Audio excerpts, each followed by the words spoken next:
Quentin Miller thought that Drake was going to sign him to a record deal when all he did was take his songs.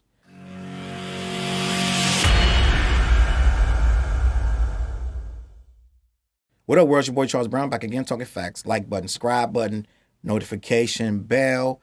Man, it's kind of low key sad. It's low key. It low key kind of hurt my heart, low key in a way when I saw this, because we used to laugh. Like, let's be honest, we all used to kind of joke about Quentin Miller. Quentin Miller was the eternal joke in hip hop since whatever year he was exposed as a ghostwriter. He has said it several times that he is not a ghostwriter.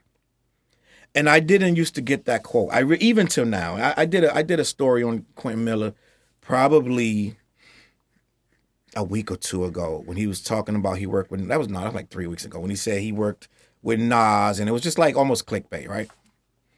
And I still didn't get, he's like, I'm not a ghostwriter. I'm like, why is he so mad, bro? Like, just let's eat it. That's what you really are. But at the end of the day, when you hear this story, and I never got it until now, and I'm going to have to apologize because it really hurt. It hit me that I was like, yo, this dude's an artist that thought he was getting signed to a record deal.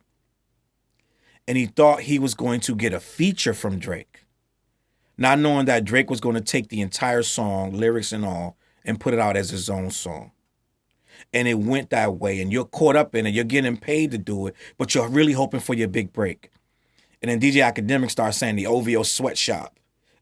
Stuff like the OVO sweatshop is working overtime over there, and Quentin Miller is the head seamstress over there. It became a joke. As an artist, I don't know. I know what I would have done, but it's not about me. As an artist, right? And maybe I'll say what I would have done at the end of the video because I don't want to make this about me. But as an artist, you're hoping for your big break. What we used to do back in the day, we used to send demo tapes with your picture and your write up, your bio, and the tape or CD or whatever with 3 songs, 10 songs, however many songs to the record labels, hoping and praying that someone would open your demo, listen to it, and say, I gotta have this person, let me sign them, right? Or you would send your music to the Source magazine and hope and pray that you would get in the unsigned hype page, because every month Source came out, they had the unsigned hype. You flip through the book and you look and see who was the unsigned hype, right? Some of them popped, most of them didn't, right? It's irrelevant because you thought that back in those days, you thought getting an unsigned hype was the end all be all, right? You thought that you were getting on. And end of the day, there was no independent. At one point, there was no independent. And to a degree, we try to make it like it's like independent is it's not easy either. And a lot of the independent guys are running back to the major labels. I can name 5 or 10 rappers that were independent that went back to majors right now. I believe Young Dolph had just re-signed to majors.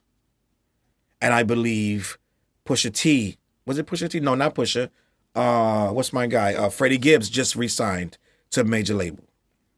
It's a bunch going back to major labels because it's too hard out here. Everyone thought they were going to choke out the major labels with all these indie releases, but what happened was the majors was like, what are you doing? We own this. So all this indie stuff, it sound good until we start squeezing our connects at Spotify and that Tidal and everything else to freeze you out of these playlists and putting our artists there. And we start paying for our video views to go up. And we start paying for our social media influence for our guys' stuff to be at the top of the thing. When you log into Instagram, it's Lil such and such and Gangsta Riri. They're gonna be at the top of your social media feed, and they're gonna have 500,000 followers, 1 million followers because we paid for it. They're gonna look like they're the most popping thing out. Some of the biggest rappers right now, you're gonna name your top 5 rappers that's popping right now, and 4 of them is on majors. So the indie thing ain't what it was supposed to be. And with all that being said, Quentin Miller thought that he was getting a deal because he was independent for what it's worth. When he walked into Drake's staff's or offices in the studio and started working and playing music for them with DJ Drama and all these other people. And one thing led to another, and these songs got back to Drake. And Drake started to pick up on what he was putting down, but he wanted the whole thing, not to give him a feature. So Quentin Miller is lost in the sauce thinking, I am about to blow up because Drake is going to be on my song. He bought the Versace me. End of the day, he snatchy, and took your record, right? And I never ever thought about it before because I always thought ghostwriters wanted to be ghostwriters. I never ever thought that they really wanted to be an artist and be a rapper like everybody else. So I laughed at Quentin Miller and I owe him he lost his leg. This guy is, you know what I'm saying? Like he seems happy. I watched the interview on Vlad TV. I watched 3 of them. It's only 3 parts out. But he seems happy with himself and his life. So that's a plus. But end of the day, imagine had it went differently if Drake would have just hopped on the record. What was it, 10 bands or something like that? If Drake hops on the record, we got a different story for Quentin Miller. Let's be honest. And we all know Drake has broke a lot of artists. We get it. But sometimes, which is why the Weeknd bounced, sometimes you need your own record. You need your own thing going on. And I think sometimes Drake don't break you. He keeps you tucked away. Now, maybe they couldn't see, I'm playing devil's advocate. Maybe they couldn't see star potential in Quentin Miller. Maybe they couldn't see him becoming anything other than a ghostwriter. Some people just don't have that je ne sais quoi. They don't have that it factor, right? Maybe they didn't see it in him, which is fine because Dame Dash and Jay-Z didn't see it in Kanye. He saw it in himself, right? And they wanted to keep him making beats. Even after he had done his raps, he did, even after Jesus Walks, they still didn't want to sign him.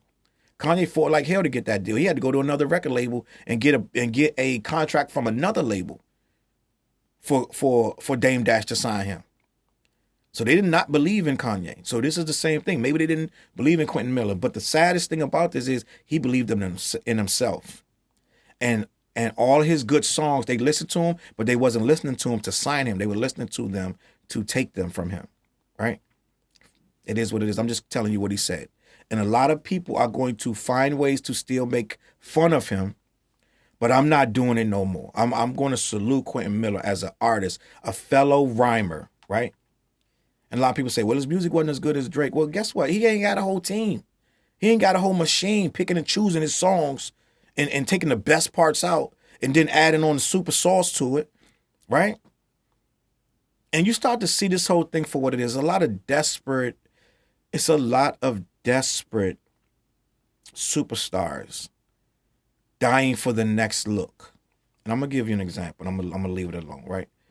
We all saw Drake drop Honestly Nevermind, which was, let's just say it was mixed reviews, right? It had a lukewarm response. It was 50-50 at best. Really, if I'm being honest, it was a 70-30% that people liked it. The 30% went nuts. They was in Ibiza with him. They was dancing. Oops, oops. But most of hip-hop was like, this suspect. And they only liked the last 2 tracks with 21, right? So if I'm going in Drake's mind, what's the next thing you do? You get 21 on the phone. We're doing a whole album together. Because I need to get back in the good graces of my fans who want to hear that. Yeah, the hardcore fans accepted it. Right? They accepted it. They accepted the All House album. And they chilled, they poured some wine, and they put on Netflix, poured some wine, and then when the Netflix said, do you want to continue? When that paused, they hit play on Drake, and they got busy with the Netflix and chill, right? But the real fans who riding around the city didn't want to hear that. So he called up 21 and did a whole album tripled the sales of that. It blew the whole thing up. Everyone's talking about this album is moving one of the biggest albums of the year next to Taylor Swift. And she ain't rapping. So this is the biggest rap album of the year. All of a sudden. Now you think that came along organically, or you think they did that because the last album didn't do what they thought it was going to do? It actually lost to Kendrick. When Kendrick dropped and didn't pass the last Drake album, everybody said Kendrick lost to Drake. Then Drake dropped a few weeks later and didn't pass Kendrick's new album with the Honestly Nevermind. Guess what happened? It was all of a sudden, oh no, we lost to Kendrick. So guess what? He comes back out, beats everybody over the head with an all-rap album. Some of the hardest music Drake has done in years. And that's why I say this industry is a lot of people nervous about losing their spot and they're doing anything. So I can see him snatching songs. I'm going to sprinkle and give these guys some, but then I'm going to keep some under my belt that I need for my own career, right? So at the end of the day, I feel bad for Quentin Miller, and I'm not going to make fun of him no more, right? And some of y'all should be ashamed because that's a dude that's trying to be an artist. And right now, his claim to fame is going to be the rest of his life still talking about Drake, the time he wrote for Drake. That's going to be, as long as he lives, he's going to have to tell this story. He's like Dame Dash. We don't want to hear nothing you got to say unless you're talking about Jay-Z. And that's what Quentin Miller going to be. So you know what I'm going to do? I'm not going to go play on his music, but I'm going to salute his music, right? Salute to Quentin Miller for trying to be something that we all want to be. We just want to be heard, right? That's all I got to say. Drake, you really owe that man an apology because you sent them dudes to beat him up and all kind of stuff when all he was just trying to do was eat. And he was just trying to tell a story. And he really wasn't trying to tell a story. Everybody kept asking him. So sending them goons to beat him up was wrong. You really owe that man like a super big bag and a real hug. Take him to the strip club and chill out with him. Let me know what y'all think. CLBMG.com. I'm going to catch y'all on that flip side. Peace. CLB.